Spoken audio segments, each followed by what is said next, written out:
আপনি ঠিক আছেন তো? পিয়া, তুই ঠিক আছিস তো? ছোটন, তুই ঠিক আছিস তো? তোর কোথাও লাগেনি তো? কি পাগলামো করিস বলতো? এক্ষুনি যদি কিছু হয়ে যেত তাহলে কি হতো বলুন তো? সাবধানে চলাফেরা করবেন। এই চল।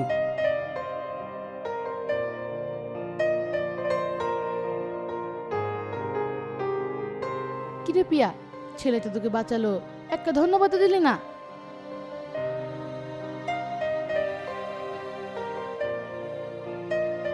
ঠিক আছে, চ।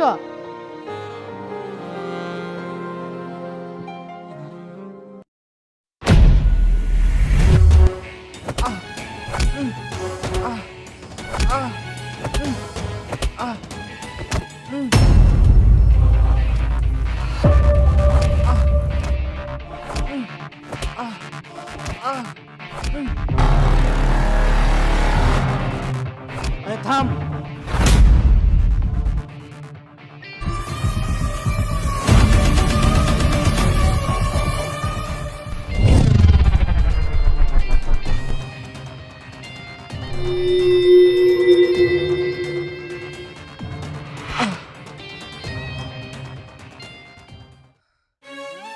কিরে রহমান, তেজ কি একটু কমেছে নাকি আরো লাগবে? ভাই, আমার ভুল হয়ে গেছে, এবারকার মতো আমাকে ক্ষমা করে দেন। ক্ষমা? ক্ষমা এই হাবেলের ডিকশনারিতে নেই।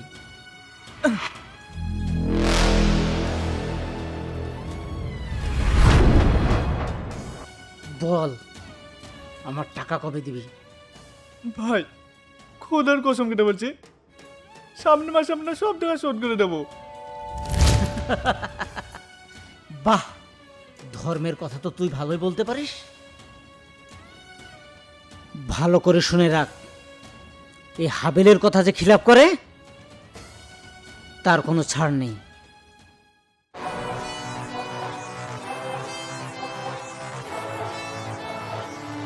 ভাই, আপনার পা ধরে বলছি, এবারকার মতো আমাকে ক্ষমা করে দেন। আমার ঘরে ছোট ছোট দুটো বাচ্চা আছে।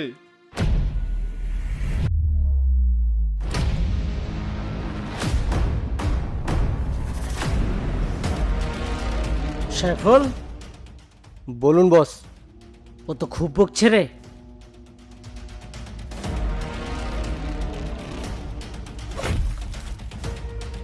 ওর মুখটা বন্ধ করে দে।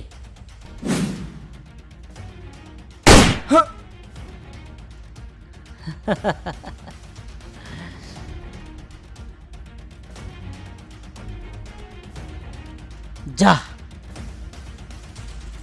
লাশটা ফেলে দিয়ে আয়।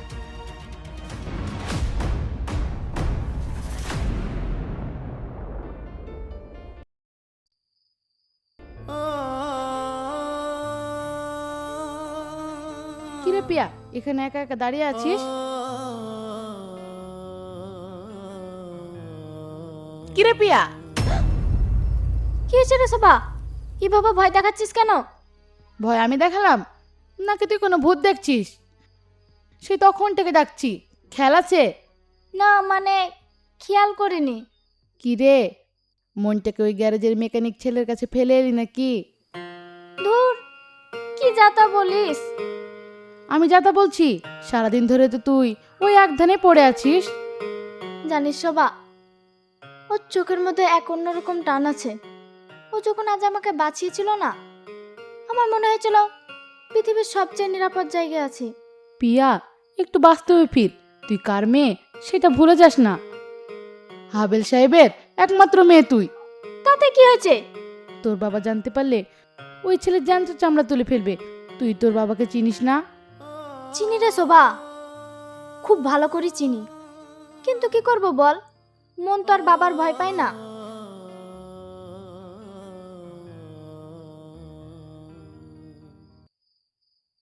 রাতেরই গভীরে ভাবনাগুলো যায় মেলে। এই যে শুনছেন, মনেরই ওই পাড়ায় থাকবি। আরে আপনি তা হঠাৎ কি মনে করে? আসলে কালকে আপনাকে ধন্যবাদ দেয়নি তো, তাই চলে এলাম। Thank you. আরে না না, ওটা কোনো ব্যাপার না। আপনার জায়গায় অন্য কেউ থাকলে আমি এটাই করতাম। সত্যি? আমার জায়গায় অন্য কেউ থাকলে ওটাই করতেন? হ্যাঁ, কেন? আমি কি কিছু ভুল বলেছি? না, ঠিক বলেছেন। আচ্ছা, আপনার কাজ কেমন চলছে? খুব ভালো চলছে, এই গাড়ি ঘোড়া নিয়েই কেটে যাই। তাহলে এখন আমি আসি, আবার পরে দেখা হবে। হুম। তেরি গভীরে ভাবনাগুলো যায় মেলে। কিরে ছোটন, সকাল সকাল লটারি লাগিয়ে নিলি নাকি? আরে কি যে বলিস না, যা তুই তোর কাজ কর। মনেরই ওই পাড়ায় থাকবি তুই আদলে।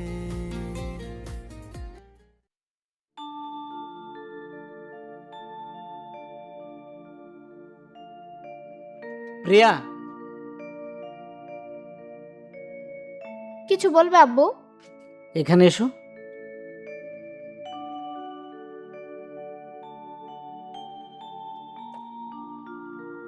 তোমার জন্য একটা খুশির খবর আছে।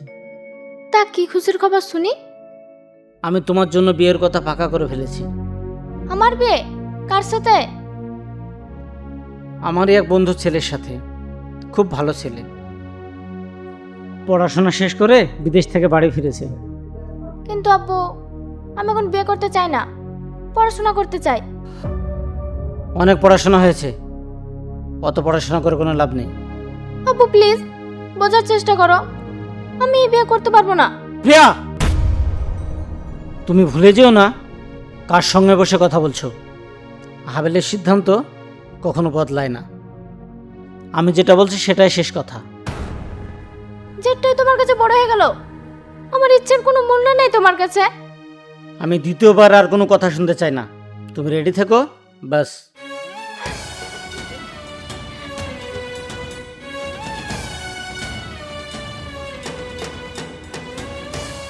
সাইফুল, হ্যাঁ ভাই, তুমি এক্ষুনি দেখা করো। ঠিক আছে ভাই। 24 ঘন্টা পিয়ার ওপর নজর রাখতে হবে। ইদানিং ওর চলাফেরা ভালো দেখছি না। কোথায় যায়, কি করে, কার সাথে কথা বলে, সব খবর আমার চাই। কোনো চিন্তা করবেন না বস, আমি ঠিক লোক লাগিয়ে দিচ্ছি। ভুল যেন না হয়, আর ভুল কাজ আমার পছন্দ হয় না। ওকে বস।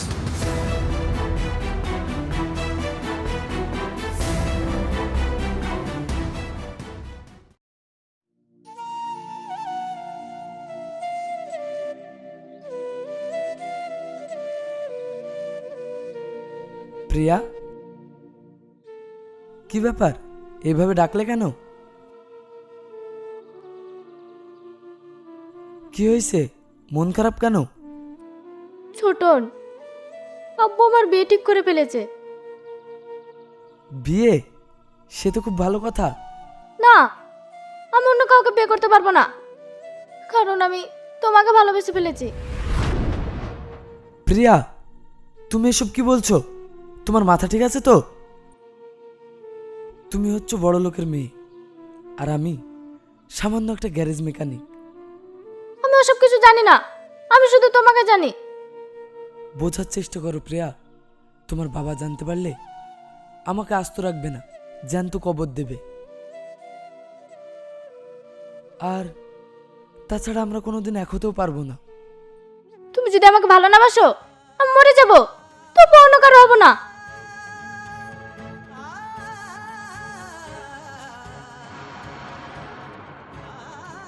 পাগল মেয়ে একটা, মরার কথা আর কখনো বলবে না। আর হ্যাঁ, আমিও তোমাকে মনে মনে অনেক ভালোবাসি। আর দুজন দুজনকে যখন ভালোবাসি, তাহলে তোমার আব্বু কেন, পৃথিবীর কোনো শক্তি আমাদের দুজনকে আলাদা করতে পারবে না। সত্যি বলছো তো ছোটন? হ্যাঁ সত্যি। চলো এখন বাড়ি চলো, আমি কিছু একটা ব্যবস্থা করছি। মনেরই ওই পাড়ায় থাকবি তুই আদলে। রাতেরই গভীরে ভাবনাগুলো যায় মেলে। মনেরই ওই পাড়ায় থাকবি তুই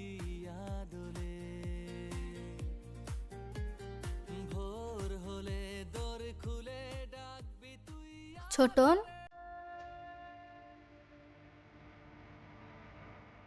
কি রে, কি হয়েছে? এভাবে মন খারাপ করে বসে আছিস কেন? মা, আমি একটা মেয়েকে ভালোবাসি আর ও আমাকে অনেক ভালোবাসে। ও তাই? তা মন খারাপ করে বসে আছিস কেন? আসলে ওর বাবা অন্য একটা ছেলের সঙ্গে ও জোর করে বিয়ে দিয়ে দিচ্ছে। আমাদের সম্পর্কটা ওর বাবা কোনোদিনই মেনে নেবে না। কেন মানবে না? ওর বাবার নাম বল, আমি গিয়ে কথা বলছি। প্রিয়া, হাবিল সাহেবের মেয়ে। কি? হাবিল? ওই জল্লাদ হাবিল? হ্যাঁ মা। না না, তুই ওই মেয়েকে ভুলে যা। আমি তোকে হারাতে চাই না, তুই আমার একমাত্র ছেলে। কিন্তু মা, আমি ওকে অনেক ভালোবাসি, ওকে ছাড়া আমি বাঁচতে পারবো না। ঠিক আছে, তুই প্রিয়াকে নিয়ে অনেক দূরে পালিয়ে যা, না হলে তুই এখানে থাকলে বাঁচতে দেবে না।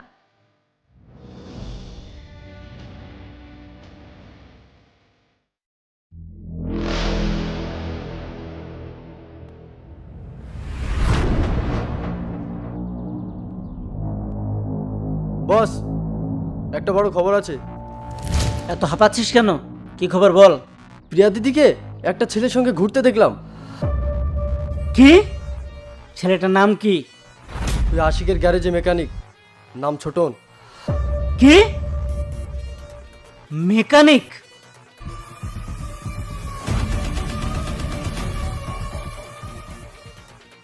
সামান্য একটা গ্যারেজের মেকানিক হয়ে তার এত বড় সাহস আমার মেয়ের দিকে নজর দেয়? সাইফুল, কি করতে হবে তাই বলুন। ওই ছোট লোকের বাচ্চাটাকে হাত পা ভেঙে ন্যাংড়া করে আমার কাছে নিয়ে আয়, বাকিটা আমি দেখছি। কাজ হয়ে যাবে বস। ওই চল।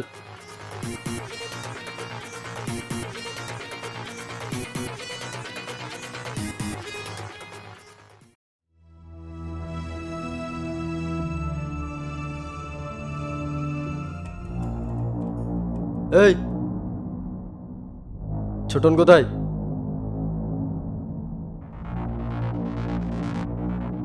তোমরা কারা? তোমাদেরকে তো ঠিক চিনতে পারলাম না।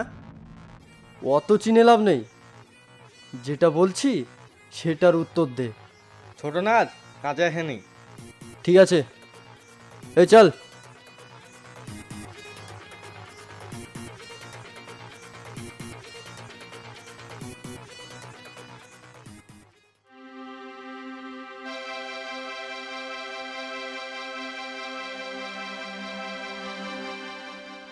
আস্তাকিন, প্রিয়াকে নিয়ে আমি সোজা মালদা পালিয়ে যাব। সেখানে আমার পরিচিত একটা বন্ধু আছে। ঠিক আছে ভাই, তুই কোনো চিন্তা করিস না, আমি গাড়ি রেডি রাখছি।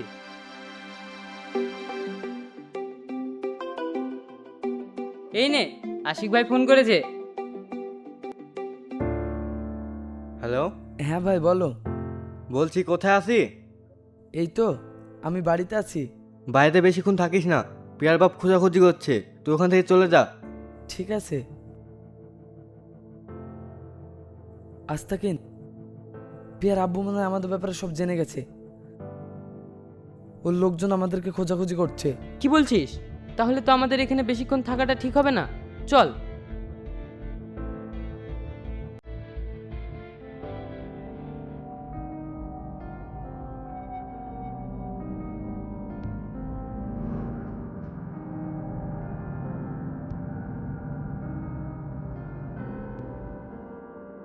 ছোটন, তোমার আসতে এত দেরি হলো? তুমি জানো আমি কত টেনশনে ছিলাম। আরে না না, টেনশনের কোনো কারণ নেই, আমি চলে এসেছি তো। এত কথা বলার সময় নেই, চাপ।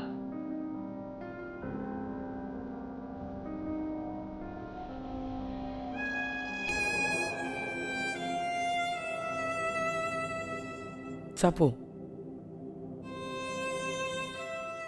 ছোটন, সাবধানে যাস, আর ওখানে পৌঁছে একটা ফোন করিস। আচ্ছা ঠিক আছে।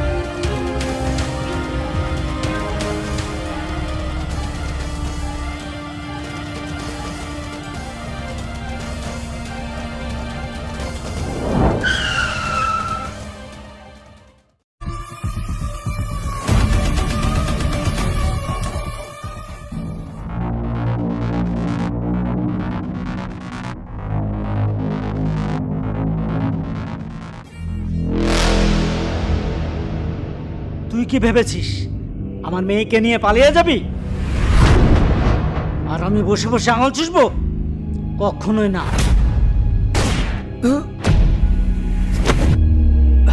ছোটন, ছোটন, কথা বলো ছোটন, ছোটন। প্রিয়া, চলে এসো। তুমি কি ভেবেছো ওকে মেরে ফেলে আমি বেঁচে থাকবো? কখনো না। প্রিয়া, এ তুই কি করলি মা? প্রিয়া,